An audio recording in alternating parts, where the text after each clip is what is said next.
I'm Dr. Kelly Brogan. You may know me as a New York Times bestselling author of a book with an exploding pill on the cover, renegade psychiatrist, pole dancer, or honorary member of the Disinformation Dozen.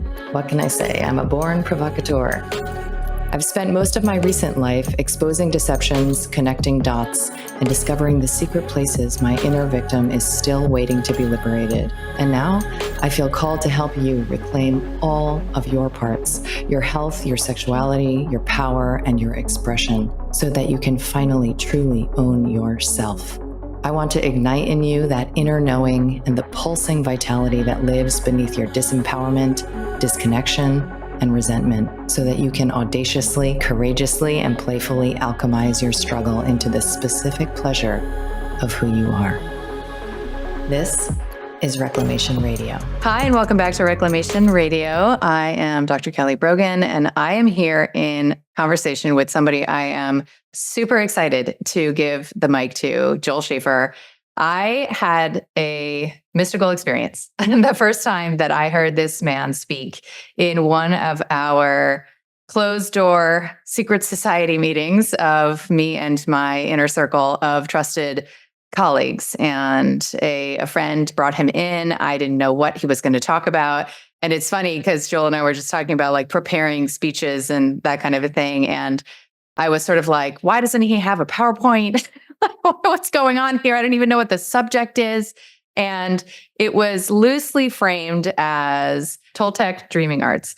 And I had no pre-existing like database to plug that into. I didn't know what that meant. I probably assumed I wasn't particularly interested in, anything related to dreaming, although I have several different vectors coming into my space at this same exact time that are inviting me to, and I have like sort of dabbled in lucid dreaming, but that have invited me to recognize that that is an entire arena, an entire dimension of my power that I can choose to navigate with intention, or I can just be like the rest of the the slobs wandering around who go to sleep, wake up and say like, oh, fuck, I didn't remember my dreams. Okay, moving on.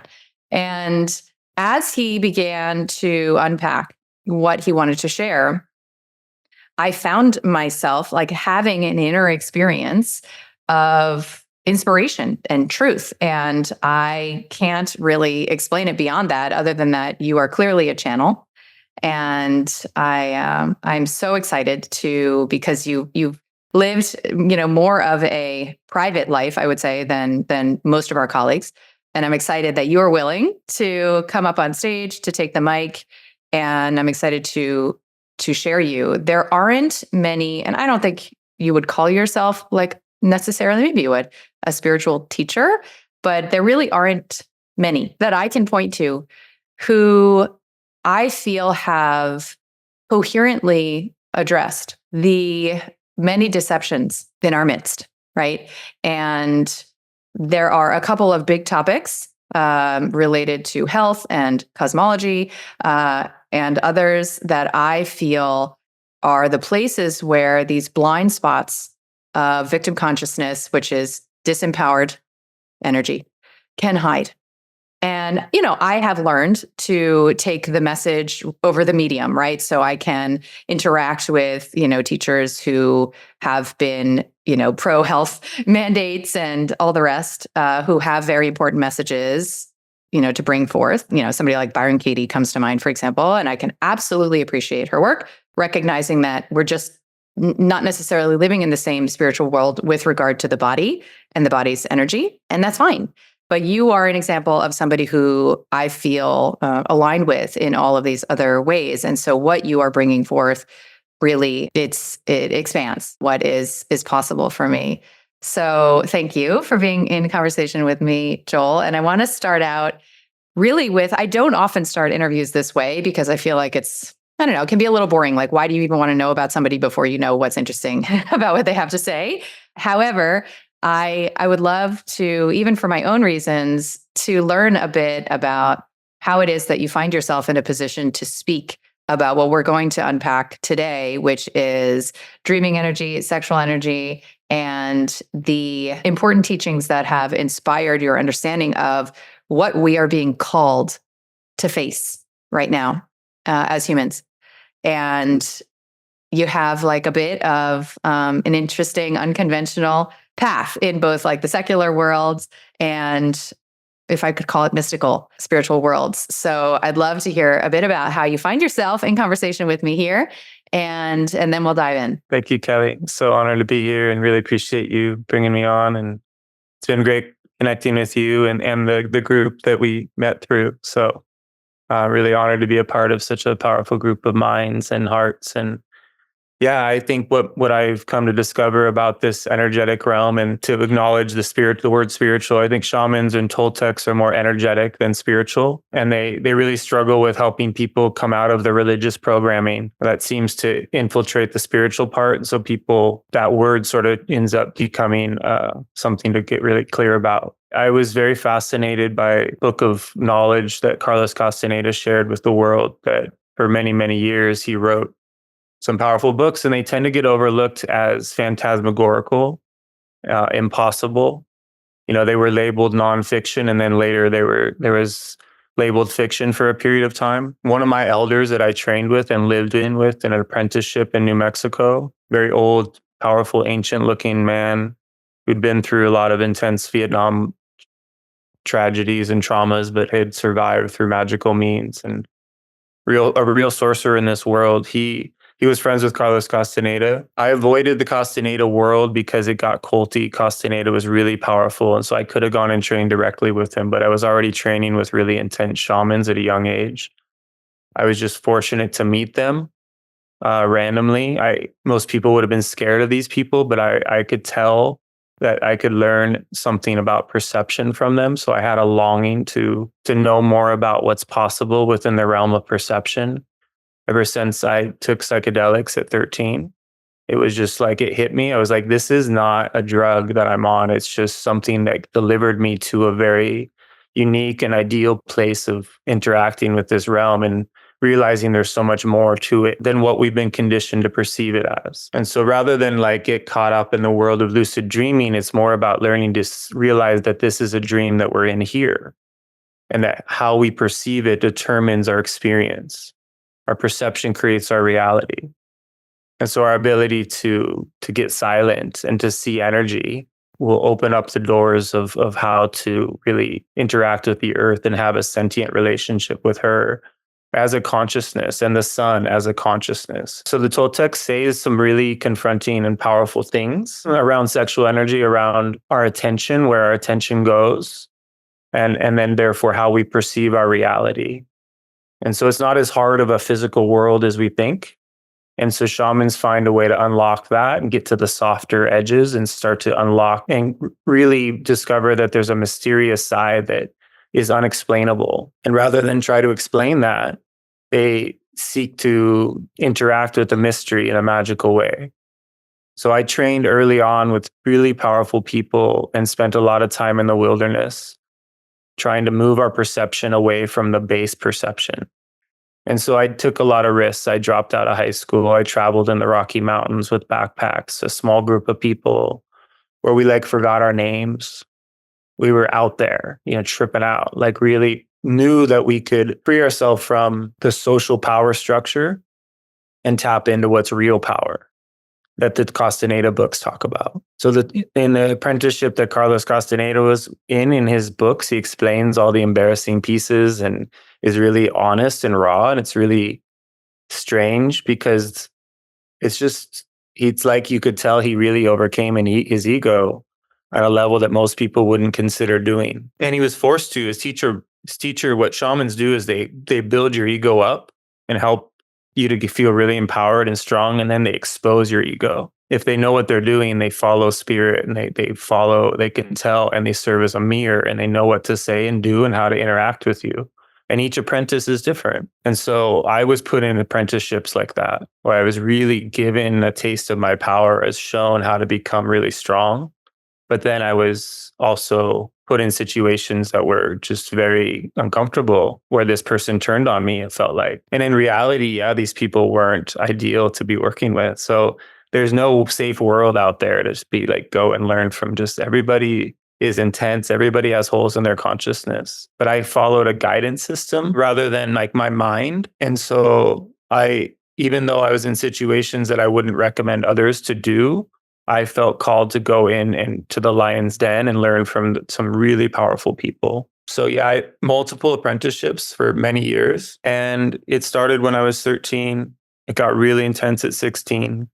Basically I kept going from different shaman to try to heal from the last one. I got myself in too deep into perceptual expansion that I wasn't grounded enough to be doing. So that's what I'm offering people now, as a grounded way, a slow and steady means and methods to learn these things. And not to become a shaman, but I believe shamans have tools that are necessary for us to learn in order to navigate what's coming. If we do not reclaim and remember what we're capable of, I believe, as Toltec say, we will perish. We're too cut off from our power. We become too domesticated. We have to rewild. And the Toltec teachings teach you how to do that by becoming conscious of your perceptual capacity. And there's a realm of exploration in the realm of dreaming awake where this world becomes paradise.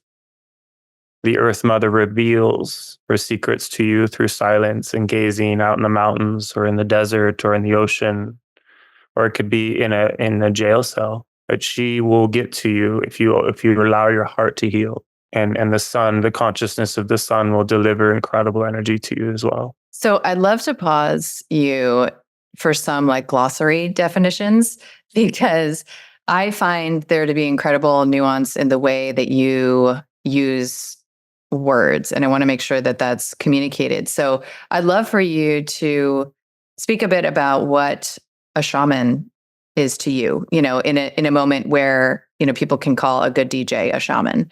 And, anybody who's done ayahuasca a couple of times thinks they're a medicine man. And I know that you refer to a lineage with great reverence and also circumspection, recognizing that these are representatives, they're humans. As you said, they have holes in their own consciousness, and that in the end, the master-student dyad probably is fading into some sort of obsolescence as we take responsibility, right, for our own paths as men and women. So I'd love for you to say a word about that.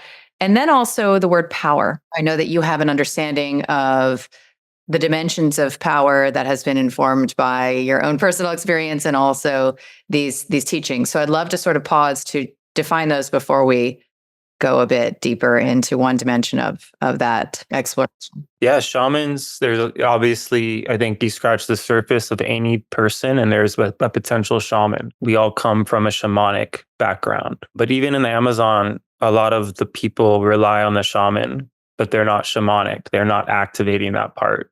And so it's usually a role that really, really difficult circumstances led to somebody being fully activated. Nowadays, absolutely, I don't refer to myself as a shaman. I'm a student of them. But a Toltec shaman is one that is typically like a lawyer or a doctor and would never reveal that they're a shaman. A real journeyer is somebody that's using the matrix as a means to discover their power and not running from it and not trying to live in the past. So all these people that are holding on to these traditions and are identifying their ego with it are caught in the same thing that catches people in religion. It's like an identification. It's a ego dance. And so the type of shaman that Toltecs are ones that seek freedom, not status. And they learn to do dreaming. They learn to see energy. They learn to use their dream time in magical ways. And they learn to use their daytime in magical ways. And they free themselves from the limitations of other people's perceptions. Everybody's projecting onto us. And we have to free ourselves from those projections. And it's an energetic transformation. You actually have to purify your field on a cellular level. And a lot of it has to do with, like, for me, like how my dad perceives me. Like, there's certain people in your life that have the most effect on you, and that's where the deepest work is. So shamans are creative, magical creatures, types that I'm referring to, that are freeing themselves from the construct by discovering how to interact with perception in ways that, makes it possible to become nonlinear. And then you stop being dictated by time, and you start, like, a day becomes a really long experience for people that use perception this way. Power is our relationship with becoming conscious of the forces that we're interacting with. So a lot of truthers have woken up to the fact that there are forces that feed off of human emotion and unconscious behavior, and that it's not that there's an actual archonic sort of presence and multiple kinds. And that's a very disturbing thing to realize and be able to witness on an energetic level. It's one thing to think about it, see the outcome of it, but to actually experience it and get to know that is a difficult thing. So there's social power. There's people that have lots of social power, and that's fun and exciting, and you can live a really powerful life. But it's based on comparing yourself to people, and it's based on status on some level. Shamans seek to free themselves from that social power because it's distracting, so that they can have a relationship with real power, which is like, I don't know, getting to realize that the thunder and lightning is conscious, and having a communication with it, like starting to tap into the power. Like there's the spirit of the river or the spring, places in the mountains where there's powers that hang out. And if you go there, you'll experience intensity. You'll hear sounds and things that are not human, things that are outside of the realm of humans' inventory, right? And that's uncomfortable and intense. But once you become fearless, then those things can't touch you. You just witness them, and that's a journey in itself. Shamans seek to move beyond fear as the first natural enemy of man and become conscious of what they can do. So there are powers, and shamans are aware of those powers. But that doesn't mean they're not functional people. Like they still can do all kinds of incredible things like martial arts, and they teach and they interact at universities. They're not, but I respect people that go out and like monks that go into caves and all that too. I think there's a skill set there, but the Toltec seek to be able to handle all the challenges of this world and without having to identify themselves as a shaman. I've heard you teach about, because I've been in conversation with you and I've also been in your containers, and I've heard you teach about these concepts that seem to serve our taking responsibility for the integrity of our own energy field. And these are phrases I hadn't ever heard before, like luminous cocoon and luminous threads. And not only is that already evocative to my imagination, but it also, I think, is the balance between some of what you referenced, which is that there might be these energies. I mean, I am a believer in projection as being one of the, as you mentioned, one of the great driving forces of this seeming dualistic space we occupy. And so, to be in this sort of evil good polarity, I haven't found to be like in line with sovereign consciousness. And there's also responsibility and maturation even that we have the opportunity to embrace when it comes to our energy, when it comes to our intentionality, when it comes to, as you referenced, our attention, and cleaning up and nurturing this cocoon seems like one of the first steps. So I'd love for you to speak a bit about that as well. Yeah, thank you. Yeah, this luminous cocoon that shamans see is they see energy, and they don't see a physical body so much. It's this toroidal field that surrounds the physical body, and there's like a code of awareness that you can build up around the outside of it, and you'll notice somebody's really attractive and has a lot of energy and is capable in a variety of ways. This usually has a lot of energy on the outside of their cocoon, but people who are constantly distracted, their attention is being harvested by some distraction element in their life. There's very little energy that's being left. It's sort of at the heels. And we want to build that energy up all the way up to and peak it out at the crown and keep that energy intact throughout our day. That way, these archonic forces aren't able to drain us like most of humanity is being. So yeah, becoming aware, being able to see energy and understand the difference between people. And it's confronting. It sounds judgmental, but it's not from a place of judgment. Actually, it's just a place of being able to witness and observe and be disturbed and be affected on a deep level, so that you'll be triggered enough to want to transform your life and recognize what a valuable opportunity it is to be alive. I don't believe in reincarnation. I think this is it. And I think we should at least treat it that way. I hope I'm wrong on some level, but I just think it's not linear. So I don't think we should ever assume anything. I think we could become multidimensional and make use of this time. And I think we're in a time where a lot of people are going to get that ride, like that we're about to move into some really beautiful veil lifting that serves a small group of us. I think most people will go along with what is planned for them. And that will make our obstacle course very challenging, but also necessary so that we will access the resources, the energetic, luminous resources. So when you realize that you're made up of energy, then you become a miser of energy and you stop giving your power away.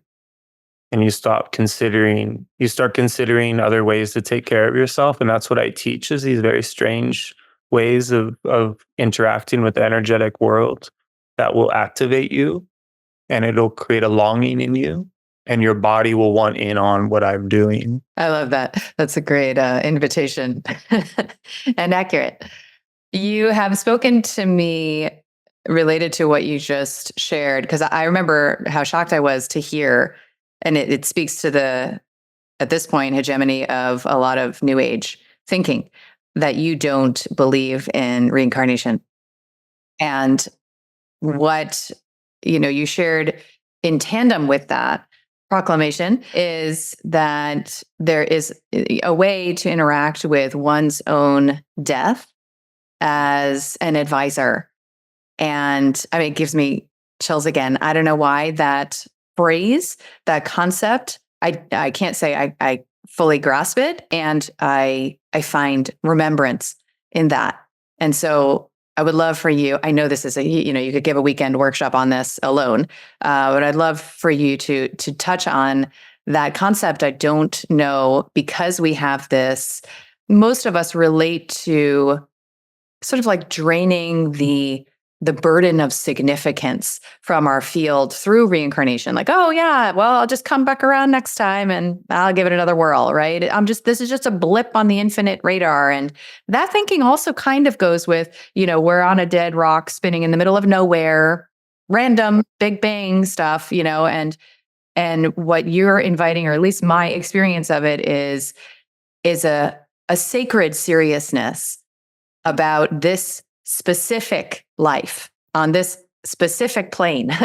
And I find that enlivening rather than scary. And so what is the role, would you say, of one's relationship to their own death that can actually inspire that rather than induce, fear and dread and a kind of split energy of like being here and also afraid, struggling with being here and then also terrified of leaving, which is where a lot of us get arrested in a kind of inertia, right? Wow, yes, thank you. Such a powerful concept. And this is what Toltecs, they believe the difference between them and other people is that they are beings who are going to die, that we perceive ourselves as if we're immortal and behave accordingly, even though we know we're mortal. That's the hypnosis. That's the programming. That's why nothing gets really resolved here. And so we choose to break free from that conditioning, bring death in as an advisor. And in those deathbed moments, people really value and sense into what they truly wish they had done with their time. And we don't want that to happen. We want to go out fulfilled, knowing that we really showed up and that we got clear on what matters. So death is an awareness. It's a force. They say it's always stalking you. They say life is the arena and death is the player.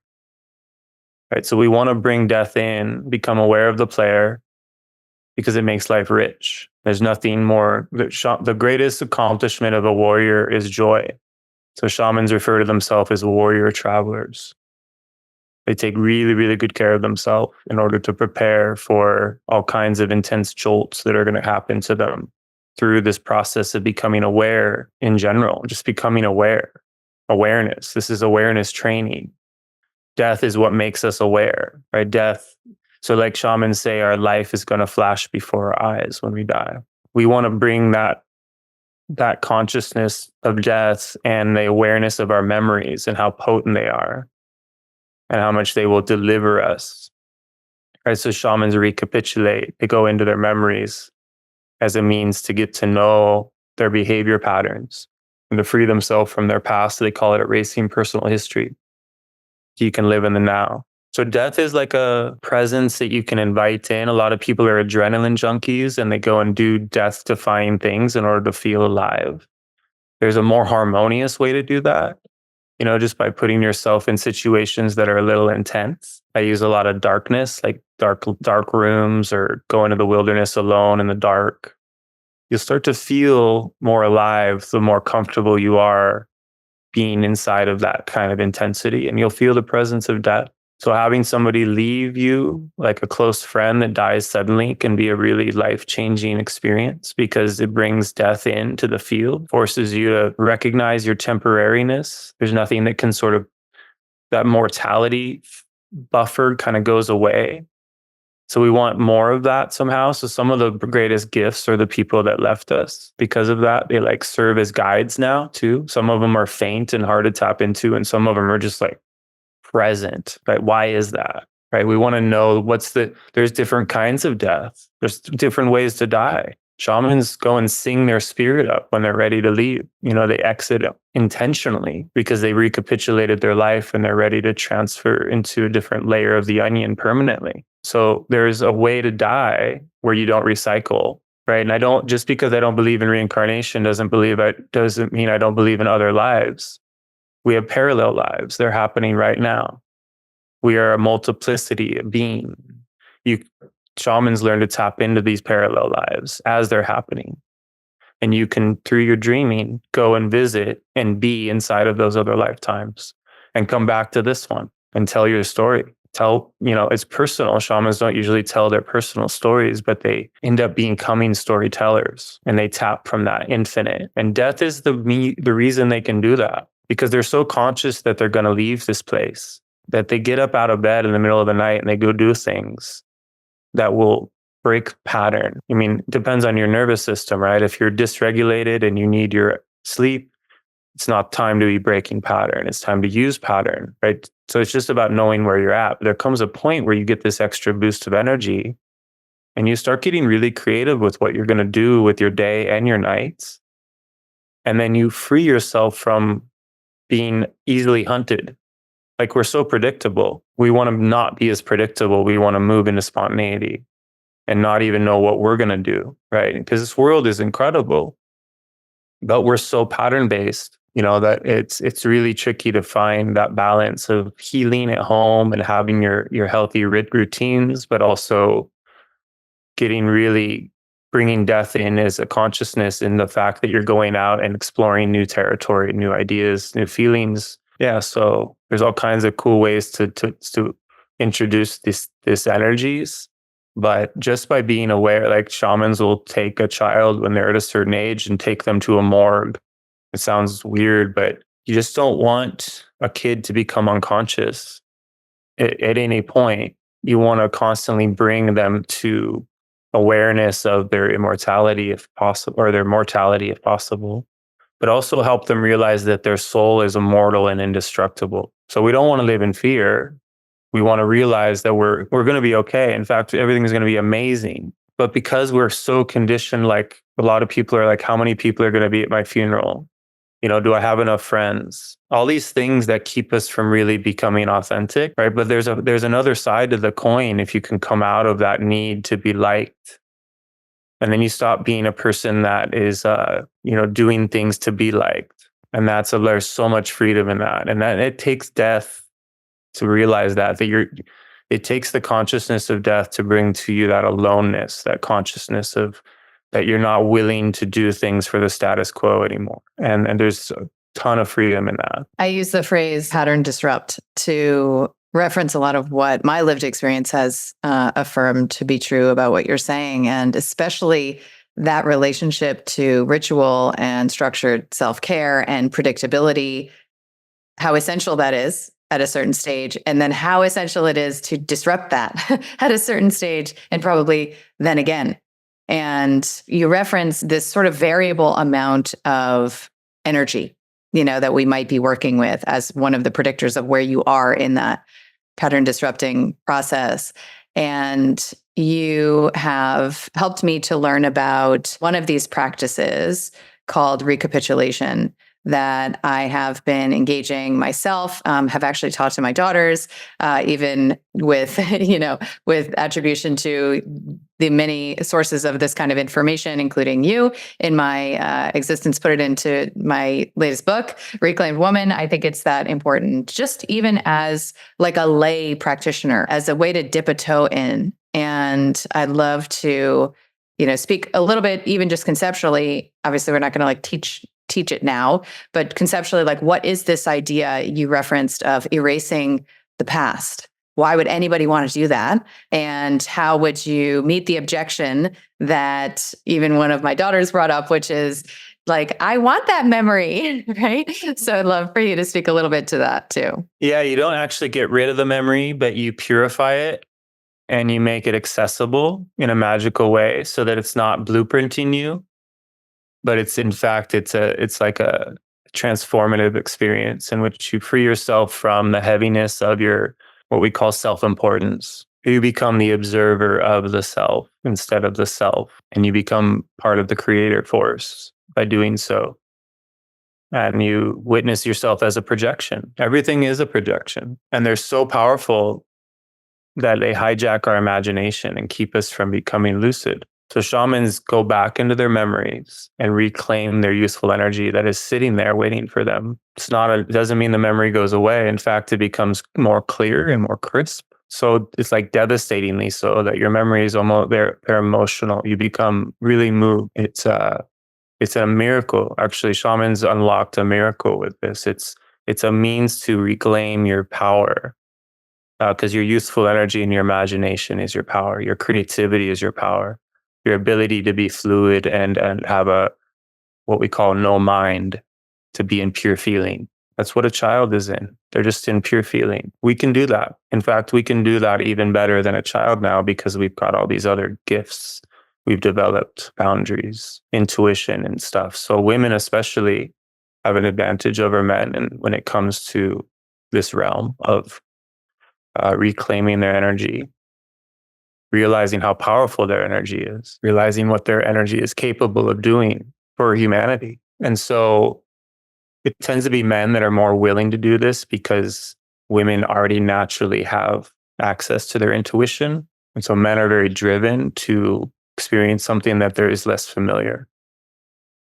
But when you recapitulate, you're just setting up a memory as clear as you can. You try to see the details as much as possible. So you would choose a recent one to practice with. And you just try to go back into it and breathe in your essence that you left in the memory and breathe out anything you took on that wasn't yours. And it's not a negative thing. You would do this with your current partner. You're not trying to just get rid of bad memories. And you're not getting rid of anything at all. You're just getting back what you left. And you're releasing what isn't yours so that your field is your pure luminosity and not others mixed in, because we function best when we're sovereign. And that's disturbing to the codependent aspect of our longing to be, in this Disneyland sort of storyline around romance. But there's a much more romantic and powerful method that's typically not tapped, and it's in the realm of pure affection. When two people can learn to put their attention towards something really beautiful like the ocean and let it and they become one with the ocean as they're observing it together, that's in the realm of tantra, that's beyond sex. That's in the realm of pure ecstasy if you can tap it. But it's hard. It's hard for men to get into that level of energy and not then want to then devour the feminine and that as she's opened up. And so then he becomes frustrated if she's trying to guide him. And, so this dance that we have, that's why we want to recapitulate, is go back into especially our sexual history and breathe and get our energy back that was powerfully exchanged through lovemaking. And then if you can learn to do that, and you have the attention for it, getting your energy back from those deeper, more altered states, and you start to develop the capacity to focus. And so this is, I don't teach meditation, I teach focus. Focus on the abstract, on the energetic, on the feelings. Move out of the mind and into pure feeling, and your body will guide you. And there's movements I teach that make this easier to do because they're designed, they're tapped from these altered states. They're discovered naturally. So the recapitulation goes hand in hand with the movements, and it leads to becoming lucid. And then lucidity leads to being able to travel and see and witness things in other layers of the onion that are so beautiful that your purpose becomes changed forever once you've had experiences that are in the energetic realm. Then everything kind of becomes equal. Like, it doesn't matter if you're on vacation or at an office job. Everything becomes psychedelic. Nothing is solid anymore. And so you have to get really grounded or you'll become unstable. So we put ourselves in this situation in order to evolve. And so it's not going to be easy. It requires that we learn to deal with the reality of where we're at energetically. And the recapitulation is as magical and as simple as it sounds. There's great resistance to it because the programming that is running knows that it's a solution, that it will not be able to control you eventually if you really follow this direction. So if we can come out of the shame and guilt around where we're at, then we can just be and accept that we need to take small steps instead of try to change ourselves so completely overnight.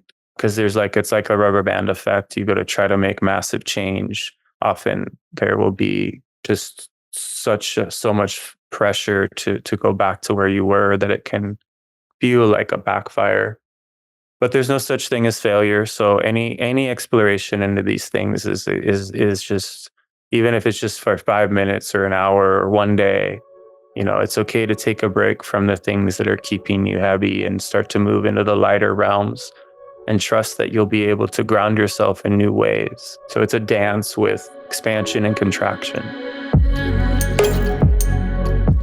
So I like to sweat. I live in Miami and I don't always eat locally. And fun fact, I don't love supplements, like capsule supplements. So because I also know that mineral deficiency is a major driver of imbalance, weight gain, excessive hunger, and fatigue, I love finding and experimenting with therapeutic foods that I can incorporate into my routine. So I'm super excited about Samadhi sea moss that my friend found at a local farmer's market. It's small batched sea moss that comes from Caribbean divers. So the company works directly with these divers who harvest only the cleanest sources. So it's never creepily farmed or anything like that.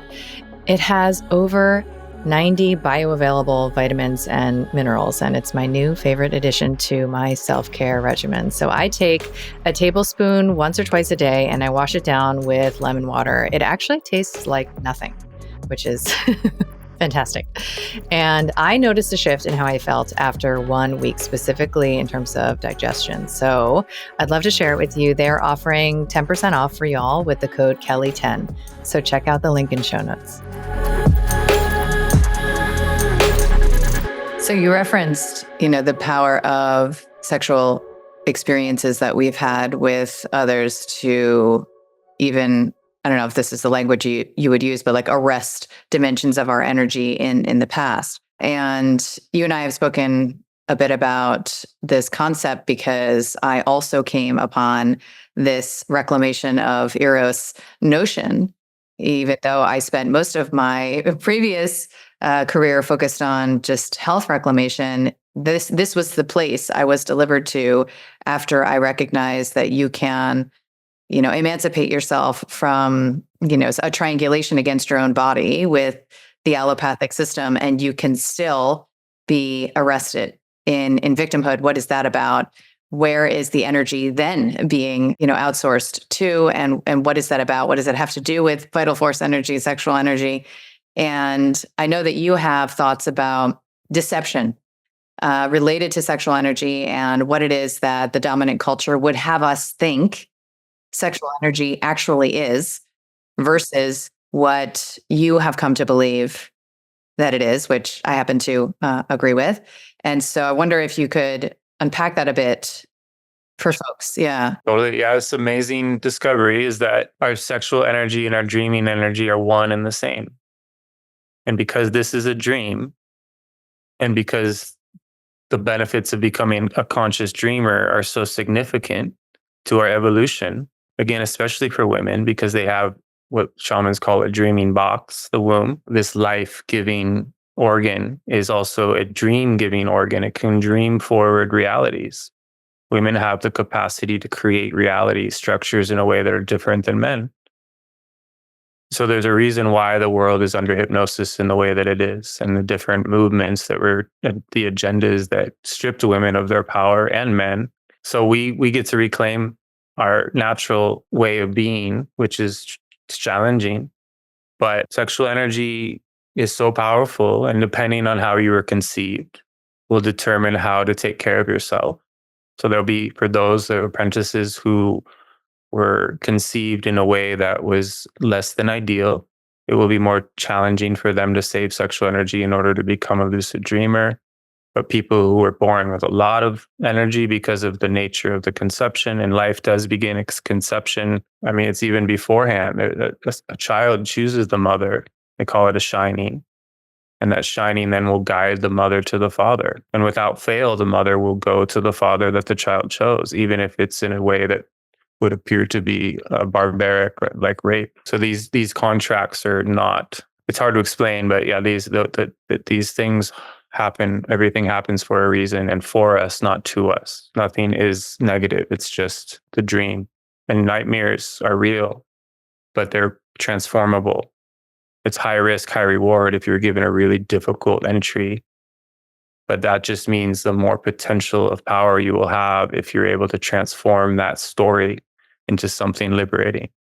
And that frees us from victim consciousness 100%. There's no way to live in victim consciousness if you understand that. So our ability to use our sexual energy creatively is key. For women, they can come out of the fog that men put them under, right? By becoming capable of understanding the exchange that occurs, what men get from women. And then there can be a relationship that's developed that isn't unconscious of that power exchange. And then this incredible respect can be developed to where there's just capacity to use that energy to journey together into it's a different level of intensity. You can change speeds inside of your perceptual relating while you're inside of lovemaking, and it's very dynamic. There's also the benefits to all different types of sex. I'm not saying shamans only do this really evolutionary type of dancing with each other, but being able to have an expansive array of experience within all of that. But yeah, usually an apprentice especially men, will be on a vision quest. They will be told to be celibate for a period of time in their life in order to learn how to move that energy from the genitals up into the other chakras and down again. I'm not here to teach ascension. I'm more about descending into the mother. I think the religious programming is keeping people from being in their lower chakras, and they're not dealing with the shadow work, and they're trying to move past it without feeling their feelings. And this leads to a lot of the gender confusion, is people aren't going into the wound, and they're trying to come up with a solution that would make them never have to face the wound. So we have a lot of dropping in that we need to do. And I think everybody that's teaching these Christ consciousness extreme it's just another spiritual version of religion that isn't going to lead us to our power. We need to go into our depths, into our pain, into our longing and our desire, and not be afraid of what we truly want. And so shamans say that denying yourself something is the greatest indulgence that you can do, right? So this goes against this idea of discipline that you should avoid certain things. It's actually, you should do the thing that you want to do. Get to know how it makes you feel. Don't be afraid of it. Don't let it turn into a monster. Don't get caught in the shame and guilt cycle of what you desire. Experience it. But what you really, really desire is to live a really incredibly powerful life. So If you can give yourself permission to go after the things you want, it will lead to you knowing yourself, which will lead to the truth. And those things that look all dark and shadowy or whatever to people, they're not. They're just an aspect of your being that needs to understand itself. It's your, whatever the child that didn't get its needs met is trying to express itself in some form. Once you give it room to express itself, then that sexual energy isn't all repressed. Sexual energy gets repressed and it leads to so much confusion, especially for men. Then they get all that energy gets caught, and then they feel so shameful about their perversion that starts to develop, right? So how do we heal our relationship with our desire? Well, we got to get honest with what we truly want. And it took me a long time to stand in the true feeling of what I wanted. I wouldn't give myself permission even to stay in that feeling. The more I was able to allow myself to admit to what it was and stay with it, then my dreams started to come true.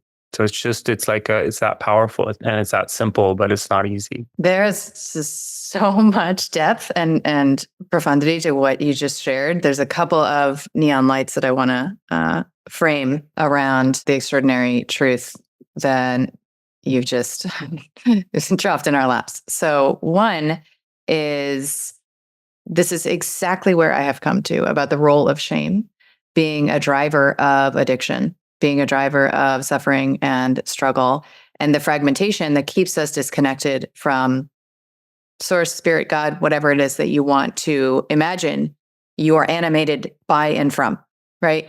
So what you're suggesting is, I call them shameful desires, right? What you're suggesting is to develop intimacy with the desire that actually is already inhabiting your vessel. Go into it, explore it, and learn about it rather than donating precious energy to the resistance, right? And it sounds sort of like, oh, okay.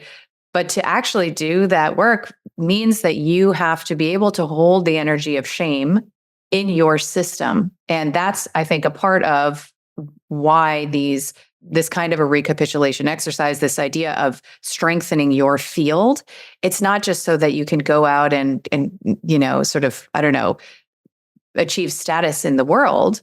I mean, I probably would confer that on some level also, but it's so that you can hold the storm inside that arises when you simply bring awareness and focus, as you said, to what is already there. It sounds so simple. And the shame that we experience around our native desires, it's a self-fragmenting vector of energy. And one thing that you brought into my field that I had literally never thought about in my entire life was the role of our conception, right? As a reproductive psychiatrist who treated, pregnant women in my entire career, as a mother of two, and as a human born from two other humans, I had literally never thought about the significance in terms of my relationship to my own sexual energy, themes that have arisen in my, romantic, erotic life, and where my shame points throb, right? So they're not universal, right? They are very personal, and they can get, sort of reinforced through dominant dogma, as you referenced, let's say religious in nature. When you say conception, I want to just sort of highlight this because this is such a big point. It's actually why I wanted to have this public conversation with you, because it's that big a deal for people. If you still have living parents, learn what you can about the literal, actual sex that took place that resulted in you. Not everybody probably can access this kind of information. I can and could. And it was like a revelation. I mean, it literally explains my entire journey to learn about the sex that my parents had that resulted in the pregnancy that was me, right? And so we think about birth. I've been very focused and very passionate about the imprint of birth on someone's entire existence, their relationship to power, their mother's relationship to the system, their father's emasculation, all of this stuff, right? But I never really thought about tracking it back to actual conception. So I just want to see if there's anything else you want to add about that, because you referenced in your teaching a phrase that Castaneda apparently used called people who are the product of a bored fuck. And like, what is that, right? What does that mean about, just if we could paint a caricature about how it is that you live your life then? Like, it isn't that significant. Thank you. Yeah, it is such a significant thing to discover and tap into. And through the recapitulation, you could actually reach the moment of your conception without having your parents to talk to, which is very advanced. But this is the benefit of recapitulation, is that you could go back to the womb. I've gone back to my 6-month-year-old self and experienced the perception that I was having at 6 months, which is profound. Like, it's so dreamy. It's so beautiful to be in that place, and to have my 46-year-old consciousness to be inside of that 6-month-year-old being, that merging, right? So you could even recapitulate your ancestors' memories. The Akashic records is what people call it, but it's just that we're all connected. Everything's available. It's just a matter of focus. That's what long distance healers do. They focus so precisely that they're able to, move beyond this concept of space and time, which is just a projection, a concept that keeps us in a linear construct. Shamans free themselves from the linear for a reason, not because they're necessarily daring or escaping. They're more just starting to realize that unless you go trying to move around, you're not going to notice your chains. And we want to discover what our chains are made of. Well, they're made of our blueprint. And that's what we're talking about here, is conception. That's our blueprint. What happened when you were conceived? Because it has everything to do with everything else that's ever going to happen to you. And if you can make peace with your blueprint, you can get creative with it. If you can admit to your blueprint, instead of trying to compare yourself to somebody else's blueprint and wish you had someone else's blueprint, then you can really be humbled by your limitations, and you start to become creative based on your predicament. And we are in a predicament. This is a real opportunity for each one of us. And our ability to get focused and heal has to do with our ability to understand ourself, which is to know our essence, which is to know where we came from. And so we're very much, we tend to turn into our parents unless we liberate ourselves from the same forces that they couldn't liberate themselves from. If they had liberated themselves from, we'd be totally different people having a different conversation. But because they didn't, we're being forced to do work that they avoided, passed on to us. But it's an honor to be the black sheep and to be seeing the program for what it is, and to be, even having to free ourselves from our parents at times and stop communicating with them because of the projecting that they do. Shamans break ties with people because they can't afford to risk the heaviness and the energetic implement or impact, that's going on. And there's hopefully a more harmonious way to do that than having to cut people off. But sometimes it requires that we sever ties energetically and physically, because it's just so difficult to heal and without time apart from certain energies that affect you. I had a friend that was conceived on LSD. Both his parents were on LSD. He has this challenging life. He had a lot of energy. It was really difficult to stay out of trouble. He witnessed his father get shot down in an intersection during a drug deal gone bad. Like, those types of blueprints affect you. It takes real challenging work in the recapitulation field to balance all that out. In terms of like an illustration, how would it look comparatively? Let's say if somebody was the product of just sort of their parents like rolling over in bed kind of a thing, or maybe they were like, drunk at the end of a party or whatever, versus like sacred intentional like ravishment, that then resulted in human life. Like, how would those individuals' lives potentially in their relationship to their own energy be contrasted? The people that were products of a bored fuck make the best little slave workers. They always do their job. They're not looking to do much more. They're easy to. They're just predictable, and so it's really difficult actually for those of us that were given a lot of energy in conception, because it's hard to fit into a world where everybody's willing to do what they're told. It can be really actually traumatizing. Yeah. So the shamanic teachings come in really valuable here because, yeah, when a child is born in magical ways and conceived with a lot of beautiful omens and signs, and there's like the parents are conscious of the spirit, and all these visitations with animals are happening, and the child is just being blessed as through in the belly.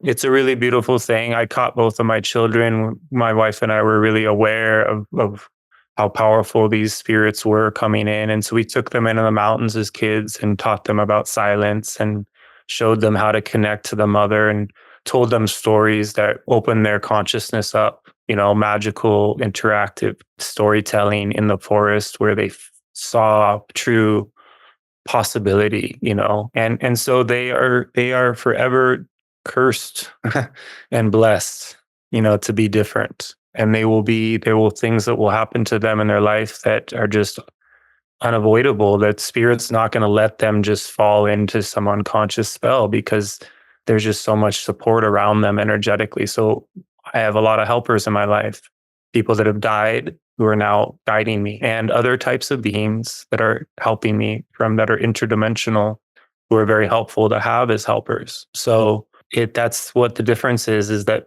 it's more likely these people become religious or dogmatic if they didn't have a lot of energy. But shamans do encounter people who were a product of a board fuck and that are willing to build their energy back up. And the shamanic teachings that I offer are perfect for that. They're not that hard to do. They're just movements that anybody can do. And if you do them enough, you'll start to understand how to get your essence back from your past, and you'll start to be able to build chi in a really powerful way, and you'll appreciate it more. My challenge is things come really easy for me, so I don't have to work hard at all. So that's my biggest obstacle, is how can I get myself in a situation where I'm going to have to really just make use of my resources? Because I just basically I just trust and know that everything's going to happen, and it does. And that's powerful, but we all have holes in our consciousness, and we all have areas where, so I'm so fortunate I was raised in love. I was raised in two parents that just totally loved me. So whether sex was super hot or not is maybe one story, but it's that affection that you were raised in, how much they cared about each other. That's even probably more dynamic than like the massive orgasms. But to get all of it, it would be incredible for a child, as it should be. So I have one last question, Joel, which is I've heard you reference this concept of the place of no pity, I think it was. And I don't think many audiences would be ready to hold such an idea, especially when we are mostly spiritually virtue signaling around compassion and empathy, and everybody's an empath and everything else. When you referenced that, I thought, wow, that is a powerful way to address what I believe is the recollection of one's projections, and the way to tap into sovereign power that actually allows us to offer our hearts and love and energy with discretion to others in the world, near and far. And a lot of what I've explored around the demystification of altruism and philanthropy and service-oriented impulses, even through obviously my own experience, has led me to exactly this same place. So I'd love to just drop this bomb, and then we'll close out. Yes. Yeah. Self-pity is, self-importance. And we're so focused on self, and we judge self, and therefore we judge others. And then we think that compassion is that we are empathetic to people's situation. We feel bad for them, and then that's healthy. But it's a projection, actually. It's you not trusting their power, and you feeling worried about them. That is you projecting your own story. And sometimes we don't really wish our friends to be successful because we're secretly jealous, and there's all these underlying unconscious things that get caught. And that's just so much projection that it's toxic. Once you realize it, shamans reach these moments where they just become indifferent, and there's so much freedom in that. And it's not It's not negative. It's neutral. It's like everything matters and nothing matters at the same time. And those two contradictions will always be there in everything, because we are in a world that is based on that dualism. But it doesn't mean that it needs to limit us. So a mother bear, when a child is in danger, will discover resources within her being, and she will reach the place of no pity, because she'll do what's needed. And that doesn't require being offended. You can't be offended and be affected. So if you're offended, your energy is, you're handing power over outside of yourself, and you need that power. You need your attention. You need your focus. If a lion was chasing you in the jungle, you wouldn't be offended at the lion just doing what lions do. But if somebody tries to make you wear a mask, you're likely to get offended, and then even have thoughts about that person for days on end. You might even still be in your field, because they got to you. They got your center just by upholding a position of perception that is to you a threat, to a transhuman threat to our reality. And it's disturbing energy.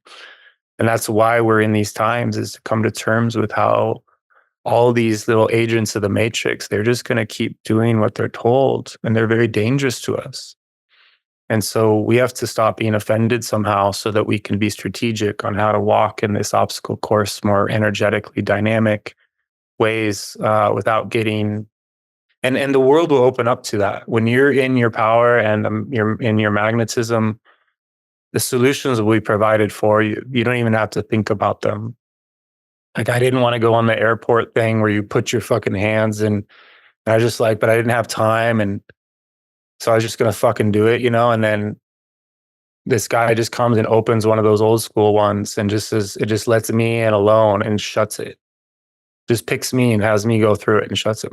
These things will happen to you all the time when you start to, live impeccably. You take really good care of yourself, then the universe will take care of you. So reaching the place of no pity is simply being able to see through the fact that everything is a movie. Everything we're watching, it's scripted. It's kind of disturbing to observe that and become conscious of it. But when the benefits of reaching this state of indifference is that you stop projecting your concern onto others. You start trusting people and yourself. You come out of judgment. You start to see the victim consciousness in everyone, which is maybe a reflection they don't want to see, but you're giving them the most honest and important thing that you could do, is reflecting something that most people aren't willing to do. So not everybody's going to love you when you're going to struggle with some people who are going to feel triggered and then project onto you because you're being a mirror in their life. But that's part of how you are going to learn too, is how that affects you. How, when other people do that, then how does that take your center? And then so you reach the place of no pity again. And you start to really have true compassion for people who don't know about the place of no pity, because it's so liberating. And detachment is just the absence of attachment, right? So if you're attached to outcome, then you're gonna be offended. If you're detached, then you realize everything's happening for you as a lesson. And then there's so much freedom in that, because you start moving toward the lesson rather than walking away from it or trying to backpedal. You realize how efficient it is to be moving forward rather than resisting or backpedaling. And there's just a lot more energy available to people who walk toward these things. It's all the difference in the world, actually, is to move forward. And so in the martial arts, you never go backwards. It's always forward. It may look backwards, but energetically, it's a forward energetic expression because of how powerful magnetically we are when we're in that state of attention and intent. Thank you. I absolutely loved this conversation, and I consider you such a powerful ally and guide and friend. And I am excited to share this wisdom and also feel affirmed. It's like funny, right? When you arrive through your bumbling, ridiculous, full of seeming mistakes life to these very profound truths that are then held by a lineage you've never heard of. And so for me, it's been really, really delightful to recognize the synergy of our, respective experiences and the truths that we've come upon, including that the truth is something to be lived and embodied, rather than proselytized, perhaps. But this conversation was really intended to be that kind of transmission, that you offered me the first time I heard you speak. And I have no doubt that it has been that. So thank you. I want to make sure people know where to find you. Yeah, we'll share that in the show notes too. Yeah, thank you, Kelly. It's been a really beautiful conversation, and so glad we met and have had time to connect over these last few months. It's been really strong, and really glad we got to do this. I'm teaching a course, my second course coming up May 5th and May 7th. I'd love for people to inquire, and I do free consultations on it. If you're curious, beginners are totally welcome. It's very available to whatever level you're at. And there's really strong people in there that I think everyone would benefit from meeting besides myself. So reach out. My email is just fourdirection77@gmail.com. So FOURDIRECTIONS77@gmail.com. My YouTube channel is called Perceiver, which can be found at Sunwolf1111.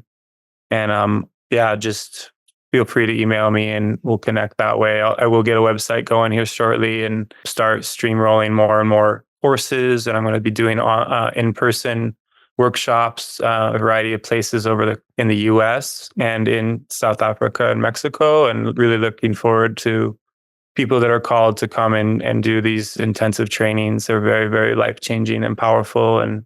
But my one-on-one sessions are really significant to do as well. So feel free if you feel called to mentor. And I work with couples that help with communication. Sometimes the tools that I've been given from the teachers that have helped my wife and I'm sharing now and being anchored by those teachers. So I'm also a network for some really powerful, resourceful women that I've been training with for many years. So if anybody feels called to train with the people I trained with or am training with, I'm happy to recommend female support systems that are out there. Not as many men yet, but I will eventually be recommending more men as I train them.